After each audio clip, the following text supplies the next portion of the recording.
Hey guys, I don't know if anybody remembers my other threads, but I'm in the mood to tell a story or two.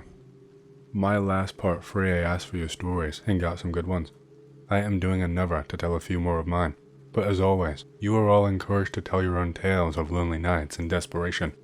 Side note, does anybody have the screen caps? I had them saved on my other computer, but the motherboard is kaput.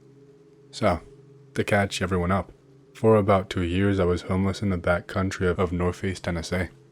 I lost everything and was jailed because my roommate at the time purchased a bag of weed. I do not and did not smoke it in the presence of an undercover police officer, and I was taken up on the charge of inhabiting a dwelling in which drugs were kept or sold, and spent 3 months in the county lockup.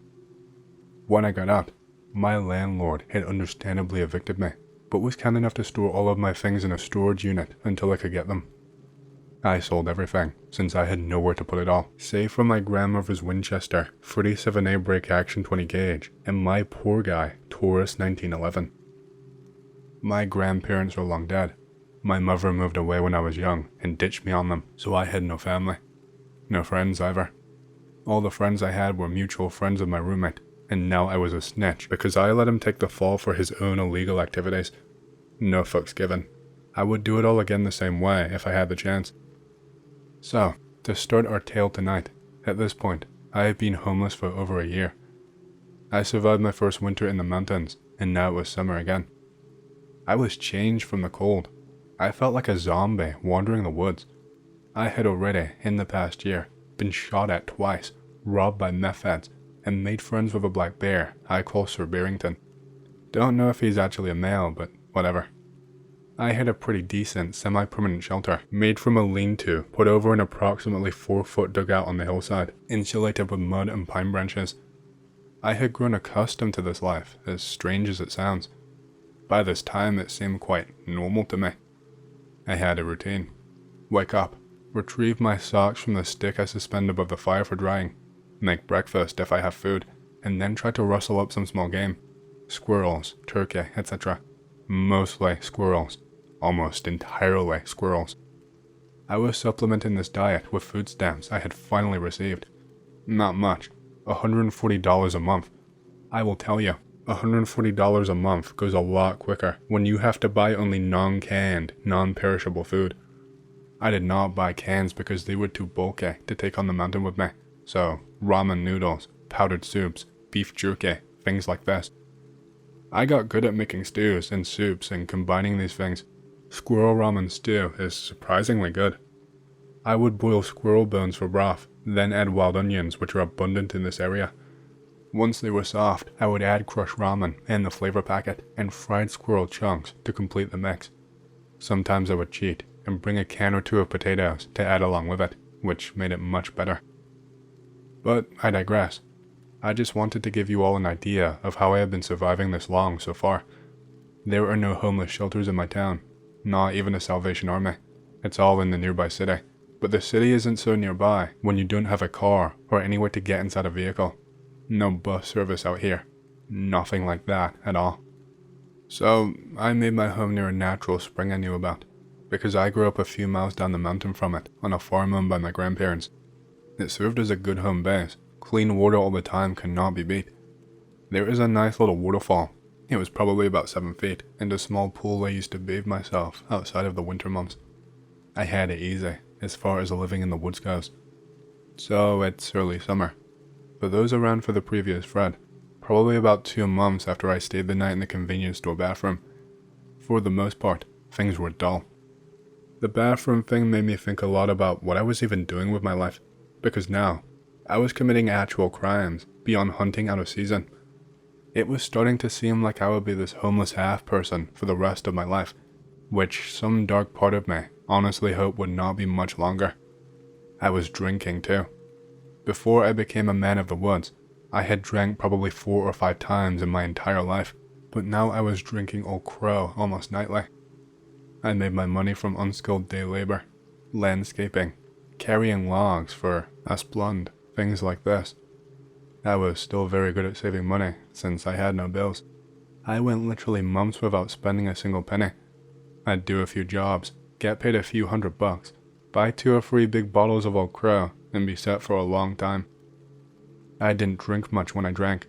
I just drank quite often, and it was starting to get to the point that each night, I needed a little bit more than the night before to get me where I was comfortable enough to sleep.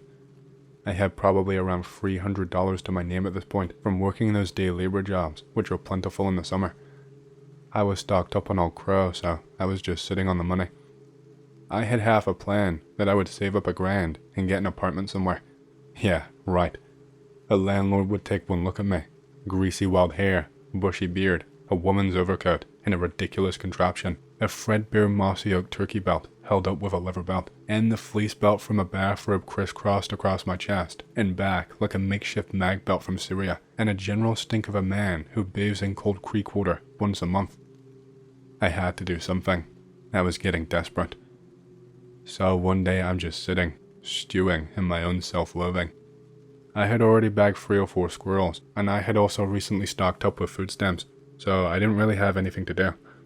I hated these times more than anything. The long hours of idle boredom and uselessness.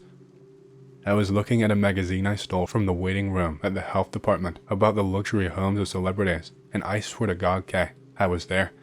Half drunk on warm Old Crow in the middle of the day in the woods. I laid on my bed and just gawked at Brad Pitt and Angelina Jolie's mansion. I'll get there one day, I thought. I will have a swimming pool, and my cabinets will always be full of fresh produce and locally sourced meats. I'll wear pastel sweaters and white linen pants, and have my servants drive me around and buy all the cool guns and computers and video games I could ever want. I'd probably date a supermodel. She would be Russian and completely infatuated with me. The newspapers would tell my rags to riches story without end. I had won the lottery in this fantasy and invested in some new companies that netted me a fortune. I would burn all my old ragged clothes and my scratchy wool blanket and live like a king.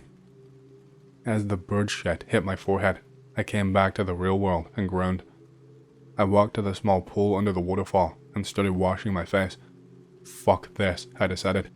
There are tons of people out there with no job and no money, but they get to live in houses or apartments and cook on electric stoves and wear clothes that fit them. I wanted that too. There had to be somebody, anybody I could contact that would help me get out of this mess. Remember earlier, when I said everybody I knew considered me a snitch? This is important for the rest of the story, because in my state, I had forgotten everything I ever knew about reputation. I wrapped my shotgun in plastic and hid it up in a tray that I used as a stash spot. After I sold everything, I used the money to buy some supplies, a cheap pop-up tent, a hatchet, lots of big lighters, etc. If you're serious, I would advise doing something similar. Of course, you'll need ammunition, some food, etc. I am lucky in that I grew up hunting and fishing, so that made it easier. Good luck, my men. Anyway, walk into town, illegally concealed carrying my Taurus. I head straight to a public housing project. There is only the one here in this small town, but they are notorious because it's where literally the entire criminal population of the town is. I know basically everyone here my own age, since we all went to school together. I take a rest at the school bus stop, smoke a half cigarette that was on the ground. Toasty. At this point I realize I don't really have a plan. Just kind of wait around until I see somebody I recognize. It's Jason, a kid I used to be cool with in high school, but hadn't talked to me since. He sees me seeing him. It takes him a minute, but he recognizes me. He comes over to talk. Asks me if I've talked to my roommate. Not for a while, bro. I'm kind of in a sticky situation. He knows already from the look of me. He offers to let me stay at his apartment for a few days. I feel like I have just been blessed by Odin. I gladly accept and follow him up the hill to where he lives. The whole project is in a big circle, running up a steep hill next to a graveyard. I get inside. It smells like shit. Even to my homeless nose, it just smells awful. Like stale diapers, sweat, and the unmistakable smell of shake and bake meth production, a scent I've become all too familiar with. He motions to the couch, says he will be right back. Heads up the stairs. The apartments are 2 stories, but very small cramped stories. Living room and kitchen downstairs. 2 bedrooms and a bathroom upstairs. I sit on the couch. It's been over a year since I sat on an actual couch. The TV is on. No cable, but he's got the digital antenna and can pick up the local stations. I hear a woman and a child. I can't hear the whole conversation, but he's arguing with the woman about something. probably the homeless man sitting on their couch. He comes back downstairs and I am sunk into the couch. It's the most comfortable thing I've ever felt. It was old and worn out, but it was amazing all the same. Stupid bitch. Don't worry about her. I told her you're my friend, and you can stay as long as you want. Okay. I don't want to be a burden. No problem, bro. Wanna get fucked up? My heart jumped. You got a bottle? I asked, thinking, wow, my luck could not possibly improve. Nah, I got a few beers in the fridge though. At this point, he's taking a small glass tube out of his pocket. Anybody guess what it is? It's a meth pipe. He loads it up with some glass from a tiny bag in the drawer of the table next to the couch. He takes a big hit. He's got one of those big red butane torches from Walmart. He offers it to me and I decline. I've never done meth, crack, etc. Never will. I smoked weed once and I drank, but that's it. A homeless man cannot afford many vices. He gives me a funny look but moves on. We watch the local news station for a few hours, and he is texting somebody on his Obama phone. What the fuck is an Obama phone? Whoa, what does this mean? Got some friends coming over. Gonna get crunk tonight, man. Okay, sounds cool, thank you. I asked to use the shower. He tells me no. Says upstairs is off limits and to piss outside. Alright then, fair enough. I got my girl up there, bro. You know how it is. I don't know how it is. I eat some peanut butter and a hot dog bun with him. Good shit, I guess. Hang around until nighttime. I'm starting to get sleepy. I'm used to going to bed pretty early, since once it gets dark in the woods, there's just nothing else to do but sleep. There are 3 soft knocks on the door. It's the knock people use who don't want the occupants to think they are cops. Everybody knows the cop knock. He goes and answers the door. It's my roommate's brother, and probably 5 other guys, and a woman who was about my age, but looked about 10 years older from drug use. Hollow eyes, dry skin, you know the look. My roommate was a pothead for sure, but he was also a nerd like me. He wasn't into hard drugs like his brother was. His brother had been in and out of jail his whole life. I grew up with them and their family, so I knew his story. He assaulted a police officer when he was only 13, throwing rocks at the cop from an overpass. Not a nice guy. He looks at me with this really weird gaze. Hey Anon, holy shit, it's been a while. Shakes my hand, asks how I've been, etc. Asks when I got out of jail. I told him. You know roommate is still locked up. Isn't that fucked up? A lot of people say it's your fault. Like you threw him under the bus or something. Huh, I know you wouldn't do that, bro. We're cool. I am getting nervous. I had absolutely thrown him under the bus. But when we moved in together, that was the deal. I was not smoking any pot, so if he got caught with it, it was all on him. That was the deal. Yeah, man. Pot shouldn't even be illegal. That's just stupid, I said. Everything gets quiet for a minute. It's very uncomfortable. The guys he brought with him, I knew a couple, but the others must not be locals like us. So they start drinking. Roomie's brother, I'll call him Alan, had brought one of those big jugs of Taka vodka you get for like $14. I'm not going to lie, I started drinking too. They took turns going upstairs to the bathroom to snort pills, smoke meth, whatever junkies do in the bathroom together. Every time, Alan comes back down and puts me in a headlock, just grabbing me around the neck with his elbow and rubbing my head. It's in a friendly kind of way. Each time he says something like, "Come here, you," but every time, he grips my neck a little bit harder. I am already hating this. My time in the woods have made me sensitive. I hunch my shoulders reflexively, and I can tell he knows that I hate it. I don't say anything though. I'm a guest here and Alan is twice my size, and has lived a much harder life than me. I could only imagine how many fights he's been in, and how many of them he has won. He has a reputation around town as a shit kicker and a menace. They go up again. When they come back down, everybody crowds around me in a circle. I am sitting in a kitchen chair at their tiny table. They form a half circle with me against the wall. Spider sense is tingling. What is going on here? He goes to grab me in a headlock again. I stand up. My chair goes scooting behind me and knocks into the girl. I cringe, knowing that I just fucked up. Hey, that's my girl, bro. Alan swings at me. I duck low and he punches the wall.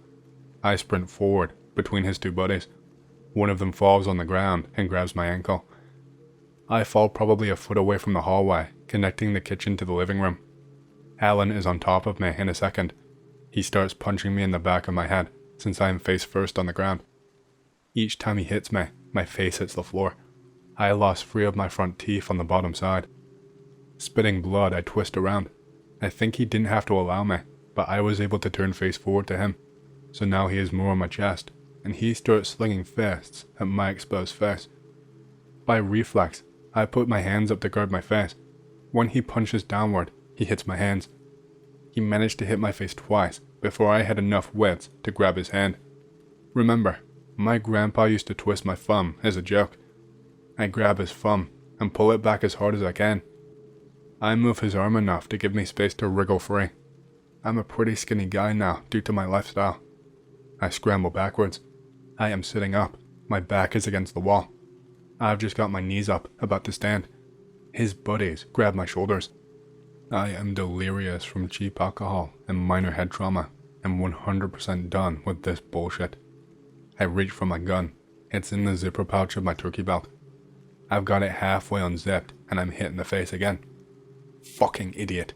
Alan is screaming. I shove my hand in the rest of the way and draw. My eyes are swollen. I can barely see. My heart is racing, and I am genuinely sure that I'm either going to die or go to prison tonight. I jam the barrel into his thigh and pull the trigger. Nothing happens. God damn it, it's not even cocked. Still, he sees the gun and jumps back a little. Oh shit. I take my chance to scramble up on my feet and wreck the slide.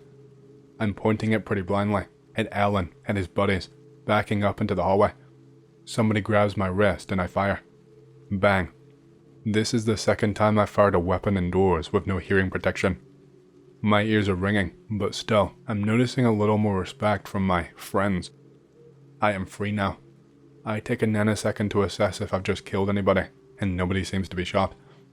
Everybody is holding their ears and looking at me wild-eyed. I don't think any of them had expected that I would actually shoot. I back out of the house, covering my swollen mouth and busted teeth with my shirt sleeve. Once I hit the sidewalk, I started running. I spent the night in the tree line surrounding the graveyard. I have false teeth now, but I spent the rest of my homeless experience with just my top row.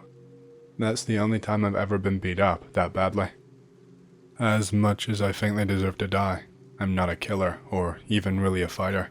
I just wanted out of there. As for the kneecapping, by God I tried. I always kept one in the chamber after that. It had been months since I had even used my Taurus, so I had not been thinking about it. I'm on my lunch right now, but after work, I will tell some of my wife's stories if anybody is interested. And then OP never returned. Why do they always do this? Hey, hope you've enjoyed the story so far. If you want to hear more, make sure to subscribe, like the video, and leave a comment because it lets YouTube know you like the content and helps more people to see these videos. My next big goal for the channel is 100,000 subscribers, and as a celebration, I will be doing a Q&A video once we hit that goal. Thank you, and back to the stories. I was homeless for about a year, and had a guy a few years older than me show me the ropes. We built a nest in an old ice cream factory. It's big. There are plenty of offices. We built big piles of bedding and makeshift furniture into our own bedrooms and communal room. Still have my laptop. I use the Wi-Fi from a business down the street. Living pretty comfortably. Enjoying our time before the rest of the homeless community discovers this place and it gets ruined. Tutor is doing some pull-ups from an old support beam late at night. Just finished buffering an episode of Game of Thrones for us to watch over dinner. Got some fresh veg and noodles from the nearby supermarket dumpsters, so we are having stir-fry. In the middle of an episode, when we hear a sound echo through the factory floor. Grab pipes and go and investigate. I approach the main doors. There is a huge bang as something hits it from the outside. Someone yells in a terrifying pitch, wailing as the wall shakes again. The door is dented. He tells me to go upstairs. He pulls an old hunting knife that he keeps on him. He says he will keep watch while I go to sleep. The banging continues for hours. Keep checking on him through the night. Keeps refusing to go to bed. I wake up. It's around 6 a.m.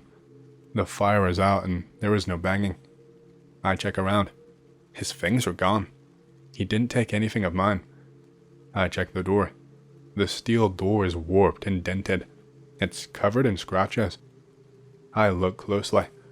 There are no tool marks on the steel. There are flecks of blood and fragments of what looked like incredibly thick toenail all over the door and floor surrounding it. I go back up to check his room. He left all that he could not carry. His knife was sitting with its sheath on top of the bed. I took the knife and moved around a bit after that. No one knew where he was, and I never saw him again. I tried again once I got back on my feet. No missing persons and no way to find him. Eventually, I give up. I still keep the knife to this day. Back when I was a kid, I used to stop by this abandoned building on my way home from practice.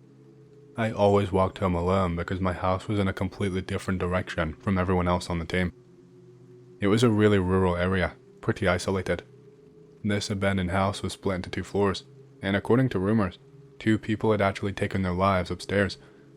Nobody seemed to know why exactly, but the place quickly became abandoned after that incident. The first floor was bad enough, totally decrepit and creepy, but the second floor was notorious for giving people an intense, bone-chilling dread. Anyway, one day, I don't even know why, but I guess I was feeling brave. I decided to go in and check it out, and the place was filthy with broken glass everywhere, and a bed that looked like it was rotting with stuffing spilling out all over the place. Despite feeling uneasy, I climbed up to the second floor. I figured I'd come all that way. I guess I could get some bragging rights out of it, right? I regretted it immediately. As soon as I reached the top, a deep icy chill seeped into my bones. Even though sunlight streamed through the broken window panes, what really freaked me out was the floor. It was smeared all over with blood, and strangely enough, it didn't look that old or dried. It seemed kind of fresh, glistening in spots like freshly painted fences, as if someone had spilled it just moments ago. I couldn't believe what I was witnessing. Feeling an overwhelming urge to get out of there, I turned to hurry downstairs. But then I heard a heavy frantic thumping and rattling, a sound coming from a room deeper inside the second floor. Instinctively, I froze and glanced towards the sound, and in the fractured sunlight spilling through the broken windows, a figure approached. It was a homeless man, towering impossibly tall, close to 2 meters, 6'5" at least, with wild matted hair covering his face. His entire body was rigid, sinewy, and covered from head to toe in blood. In his right hand, he held a large, gleaming knife, its blade smeared. Everything about him looked unnatural, monstrous even, like something straight out of a nightmare. Imagine the killer from the Texas Chainsaw Massacre, and you will have a good idea of what he looked like. Truly terrifying. My heart nearly stopped. An adrenaline surged through me as I dashed downstairs and sprinted outside, missing most of the stairs on my way down. I grabbed my bike and pedaled furiously away, glancing back one last time when I felt I was safely at a good distance away. Seeing nobody, I breathed a shaky sigh of relief. It was way too close, I thought. But as I turned forward again, my eyes involuntarily flicked back up to the second floor window. Standing there, framed against the pale daylight, was the homeless man, knife still firmly gripped in his hand, and he stared directly at me, his figure looming silently, watching as I sped away. Even now, I wonder what exactly happened in that building, whose blood had been spilled across the floor, and what had that man been doing inside? Who or what had been his victim? The possibilities make my blood run cold. Scared of being ridiculed, I kept this to myself. I didn't think anyone would believe me. I am sure I would have been accused of seeing things or making things up. I never went anywhere near that place ever again. Be a 14-year-old awkward kid with semi-popular friends at the time this happened. A friend of mine called Bob has a 20-year-old Chad bro with Chad friends. One day, he tells me there is a fully abandoned floor in the decent private building he lives that nobody can access for some reason. Bob tells me that he lives right below it, and sometimes he hears weird noises and shit. He is known for telling bullshit stories, and I don't believe him. Plus, there's no way that kind of thing is allowed in a good neighborhood. One day, I am picking him up at his place to go to school, and he tells me to come in his apartment, which is weird. I've never been to his house before, because his parents really did not like me or my friends. I get inside his apartment with another friend, and he tells me to listen. I can't hear shit, and I just think they are pranking us. His older brother tries to convince me, but I call bullshit again. He looks legit scared though, and he is known for being a respected guy in the hood. Plus, I have never talked to him before, and I would have been an easy target for him if I was not with his brother. Fast forward to summer break. Me and another guy go to Bob's place to pick him up and hang out. He tells us to come in again, which is again weird. In his house, there is his brother with another older guy. They want to go upstairs and check out the abandoned floor for shits and giggles. Big bro acts all tough, saying he's gonna fuck up whoever might be up there. We have nothing to do anyway, so we go with them. The abandoned floor was basically locked down from the rest of the building. The stairs did not go up there for some reason, and the elevator stopped at the floor below. The only way to get there was by blocking the elevator between two floors and climbing the fire escape thing on the inside. I have been to other buildings in the same neighborhood, and the stairs did go all the way up, but it looked like that last floor was not even there, unless you notice from the outside. We go in with a fence cutter and break the lock of the fire escape thing door. The whole floor is beyond trashed. Every apartment is open and filled with garbage, old furniture and various trash, and bear in mind that each floor had 6 or 7 apartments with multiple bathrooms. No lights. Windows were blocked with wood planks and garbage. There is no physical way to explain how they moved all that shit up there, with no stairs or elevator to help them. It smells like shit too. We go inside one of the apartments. It is really dark inside, and we use lighters just to avoid stomping on something dangerous. You don't know what kind of trash is on the floor. The whole apartment is filled with garbage. Some rooms are completely inaccessible. No lights or windows, etc. Suddenly, we hear somebody screaming. This big dirty hobo emerges from the garbage. He has a knife and he just keeps on screaming. We panic and haul the fuck out of there and get back to the elevator. Everybody is scared shitless. Later on, I asked why nobody ever called the police or the landlord if they knew about something fucky living up there. They don't want to answer, but now that I think about it, I think Bob's brother was a small-time drug dealer and he was looking for a place to hide stuff. Weeks later, Bob tells me the noise stopped, but I have no idea how they managed to live there, knowing what was up there. We eventually tell other people about the hobo, and it becomes sort of a legend that nobody believes. Fast forward 2 years later. Nobody ever saw or heard of the hobo. Plus, the area was fairly nice, so if a hobo showed up somewhere, the police would have kicked him out promptly. Me and my other friends are waiting for Bob for a local soccer tournament. He shows up 20 minutes late, awkwardly covering his bleeding face. He tells us he was walking alone in the parking lot when the hobo showed up out of nowhere and bit him in the face. He had no time to react, and the hobo basically vanished without him realizing. There were no witnesses at all. He is still bleeding like a moron 20 minutes later, and it actually looks like a proper human bite. His brother was waiting with us and starts screaming at him. He then punches him for being a moron. The whole place laughs until Bob starts crying. They go to the hospital and thankfully, the doctors tell Bob that he did not catch any disease from the hobo bite. 8 years later, and there is still no sign of the hobo again, as far as I know. I have been watching my back ever since, just in case he appears out of nowhere and tries to bite me too.